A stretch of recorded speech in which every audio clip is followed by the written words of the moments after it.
dipersembahkan oleh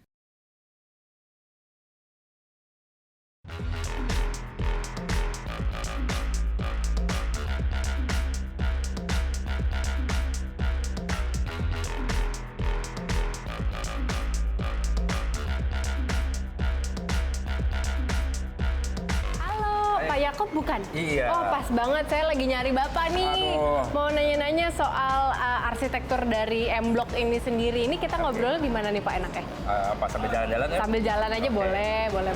Nah ini nih M Block ini kan dulunya itu kalau nggak salah tuh gedung Pruri ya Pak, percetakan uang bukan? Betul. Komplek ini dulu komplek percetakan uang Republik Indonesia ya, Iya. uang kita dulu. Betul.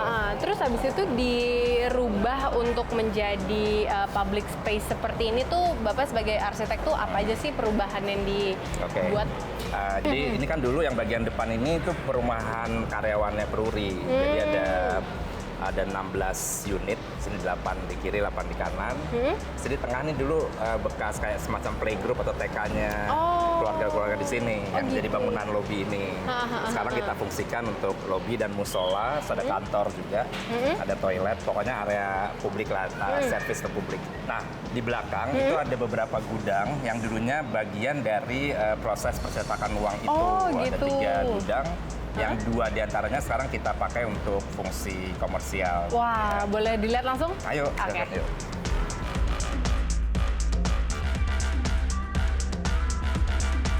Oke, tadi ada 3 gudang ya, Gudang. yang 2 dipakai untuk komersil. Itu yang mana? Ini nih, yang ini satu untuk Ini? live house, untuk pertunjukan musik yang live. Oh Jadi gitu. di sini kapasitas 500 orang. 500 orang, oke. Di sini restoran uang. Dulu kan tempat percetakan uang itu masih ada apa ya? Mungkin kayak peninggalannya, remains-nya dari pabrik itu sendiri tuh ada nggak sih? Ya sebetulnya Yang dulu di- sebelum kita bongkar ini ada mesin-mesinnya gitu ya. Sayangnya waktu dibongkar mungkin karena itu adalah aset negara, Iya. jadi harus diselamatkan dulu. Tapi ada sih beberapa bagian dari artefak itu yang dipakai untuk keperluan interior jadinya. Oh gitu. Nah, mau lihat? Wah boleh. Oke, yuk. Wow. Lihat deh. Nah ini kayak begini nih situasinya. Oh ini ya ada banyak ya. Ini apa nih Pak? Ini mesin bagian ya salah satu elemen dari proses percetakan uang itu. Ini kita bisa lihat di sini ada rollnya ini ya. Oh ini kayak printernya gitu ya? Salah satu ya bagiannya. Oh, oke. Nah ini keren-keren ini yang kuning-kuning ini dulu bagian dari kalau uangnya sudah jadi mau dikirim itu diangkutnya pakai ini. Oh Keren-keren. kalau yang besar-besar gitu ya Besar-besar. udah dipak besar gitu ya? Tuh. Nah di dalam itu ada. Di dalam ada.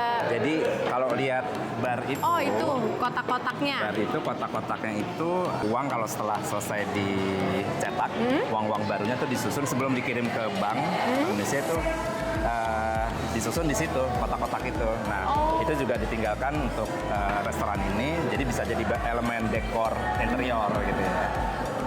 Oke, wow. Ini kalau yang gambar-gambarnya ini setengah jadi Ini print untuk. artwork dari uang rupiah kita yang pertama. Jadi ada uang 1 rupiah, ada uang 500 waktu tahun 60-an gitu. Jadi ya dekoratif untuk mengingatkan bahwa ini dari dulu bagian dari percetakan uang. Terima kasih banyak Pak, ini udah ngejelasin kalau tempat dari M Block ini sendiri ya, maksudnya walaupun sudah disulap menjadi art public space ya yang modern, tapi tetap masih ada unsur-unsur ya peninggalan sejarahnya bisa dibilang gitu ya Pak ya. Terima kasih banyak atas Sama-sama, waktunya. Sere. Terima kasih udah berkunjung ya. Terima kasih. Nah, pemirsa Indonesia, selanjutnya saya akan melanjutkan perjalanan saya ke tempat art public space berikutnya yang masih ada di Jakarta. Dan setelah itu masih ada satu tempat lagi nih berarti.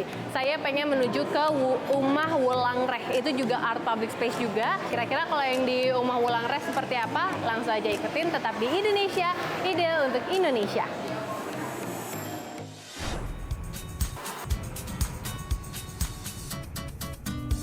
Satu lagi, ruang publik yang menjadi tempat berkumpul dari berbagai komunitas dan kegiatan di bilangan Jakarta.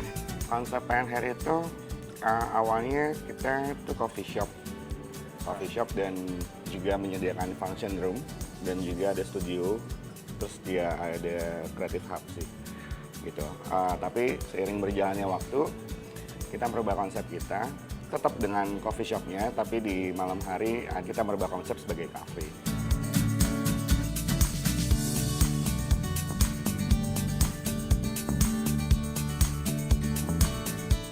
Banyak sekali kegiatan yang udah diadain di Penhead ya, seperti launching produk, gathering, dan juga workshop, karena kita ada function room.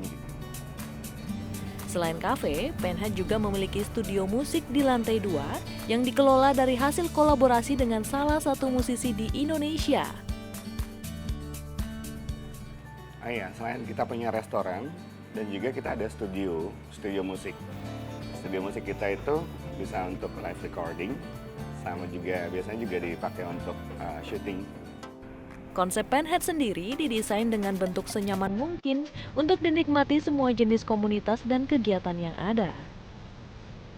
Infrastrukturnya, apakah mendukung nggak dengan kegiatan yang untuk art space tersebut gitu. Kalau di Penhead sendiri, itu kita ada beberapa sarana yang dibutuhkan oleh teman-teman gitu kalau mau mengadakan kegiatan sini. Kegiatannya pun bukan sekedar tempat berkumpul, namun ada seni musik yang ditunjukkan dengan jadwal-jadwal tertentu. Kita sangat welcome banget ya buat teman-teman yang mau ngadain event di Penhead. Karena di hari Minggu sendiri kita punya konten namanya Open Stage. Open Stage itu kita mensupport kegiatan teman-teman yang untuk bikin sesuatu di Penhead yang berhubungan dengan musik sih. Karena judulnya Open Stage. Kita sudah berjalan selama hampir kurang lebih 4 bulan kegiatan Open Stage itu, dan animenya sangat bagus sekali. Setiap minggunya banyak teman-teman yang ngadain showcase di Penhead gitu sih.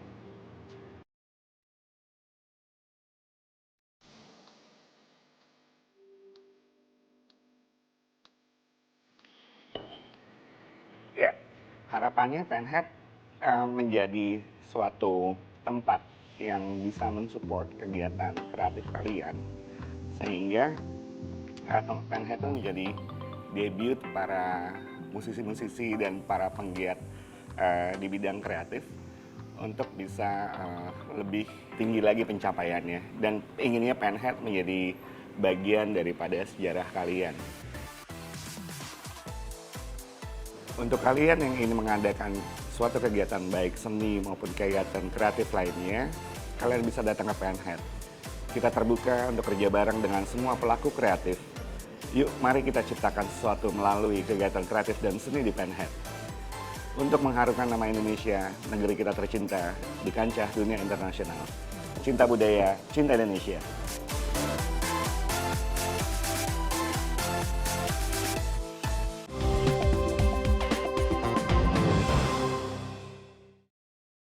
Dipersembahkan oleh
kita mau, ya kan kita tahu sendiri tuh banyak orang misalnya tahu wayang, dalam karakter wayang kan ada yang namanya Semar.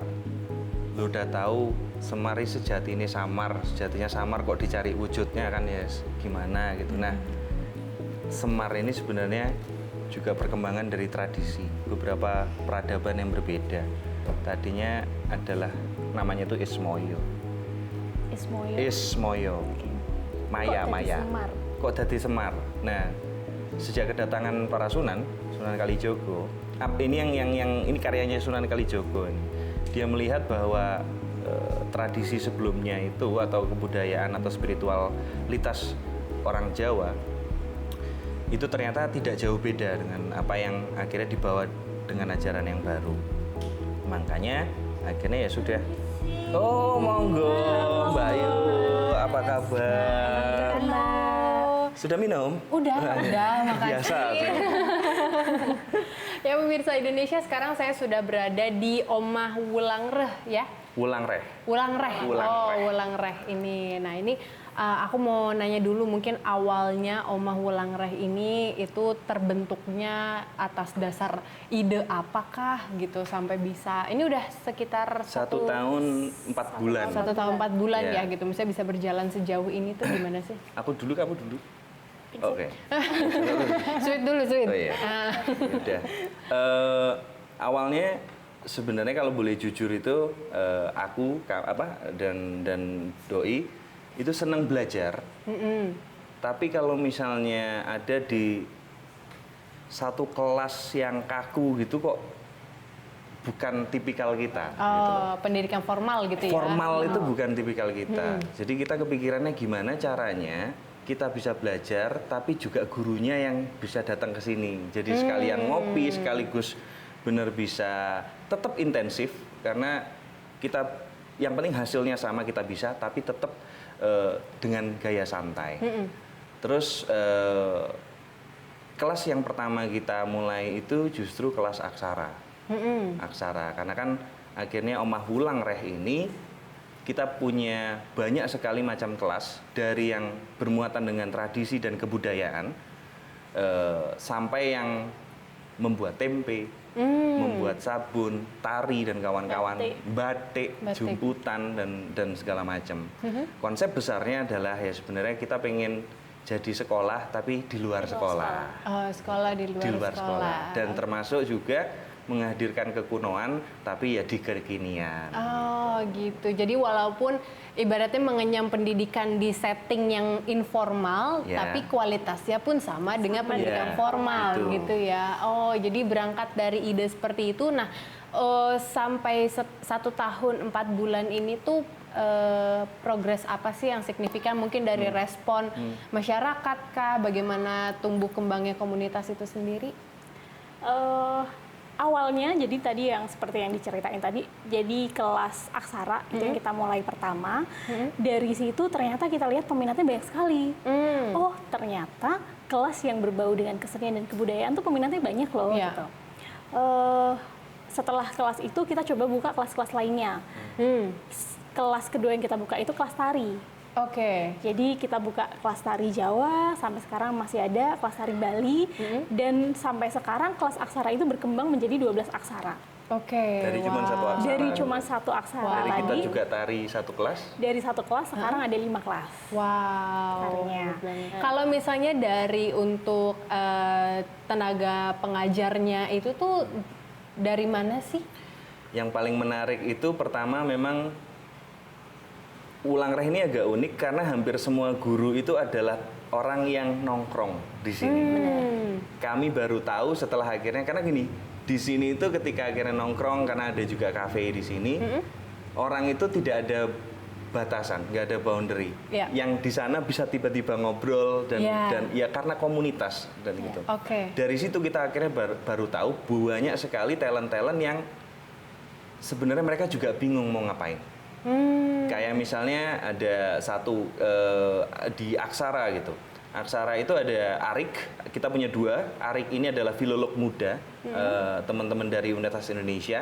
Kami memang juga ada kerjasama sama para dosen, para pengajar di Universitas Indonesia. Ada lagi satu, ini namanya Bayu, Aditya Bayu, ini sebutannya Abai. Dia adalah orang yang direkrut Google untuk memperbaiki aksara Jawa, font aksara Jawa. Umurnya baru 23 tahun. Bisa 12 aksara secara otodidak. Wow, oke. Nah, itu kan menarik dan dia datang sendiri. Dan dia datang sendiri ke sini. Oke. Jadi dia waktu itu DM, direct message kita di Instagram, saya pengen main, saya ada yang mau disampaikan gitu. Dia membawa sekian banyak produk yang saya ini harus ngapain. Dia bingung dia mau ngapain. Oke, iya. Dan itu juga hampir ke semua teman. Jadi poinnya makanya meskipun berbeda-beda ya kita tetap satu rumah gitu. Gimana caranya nongkrong nggak sekedar nongkrong, kita berkarya bersama. Kegiatan di Oma Wulang Reh ini setiap hari ada? Ya. Setiap hari ada. Setiap hari ada. Sehari bisa 2 atau banyak itu di weekend, Jumat, Sabtu, Minggu. Jumat, Sabtu, Minggu yang paling banyak ya. Tapi Paling banyak. memang ini open for public. Jadi Yeah. orang misalnya datang pengen lihat-lihat, mau nanya-nanya Sampai gitu jam juga. 12 malam. Sampai jam 12 malam. Dari- Jam 1 soalnya kita tidur. Dari jam 10 pagi. Dari jam 10 Dari jam pagi. 10 pagi Karena ada sampai jam restoran 12. juga. Sampai jam 12 malam. Tapi hari gitu. Senin kita tutup. Oh, hari Senin tutup. Senin gitu. kita tutup. Oh, oke. Nggak mau oke. kalah sama Monas dan Taman Mini. Oke, Mas, Mbak, makasih banyak atas banyak. Terima kasih, Mbak waktunya. Sere. Semoga juga setelah ini pemirsa Indonesia mungkin banyak yang masih bertanya-tanya, penasaran, pengen datang langsung ya, Iya. gitu. Semakin berkembang juga komunitasnya. Terima kasih juga sudah meluruskan persepsi-persepsi yang kurang lurus ya dari budaya-budaya Indonesia. Aku sendiri juga belum lurus. Tapi setidaknya ada kemauan untuk berusaha lurus, itu Ya. yang paling penting. Kalau misalnya udah belok tapi nggak mau lurus, itu yang bahaya sebenarnya. Bener. Nah, pemirsa Indonesia, berakhir sudah perjumpaan kita di episode kali ini. Jangan lupa untuk selalu saksikan Indonesia setiap hari Minggu jam 9:30 malam waktu Indonesia bagian Barat, tentunya hanya di Metro TV. Akhir kata, saya Sere Kalina pamit. Cinta budaya, cinta Indonesia.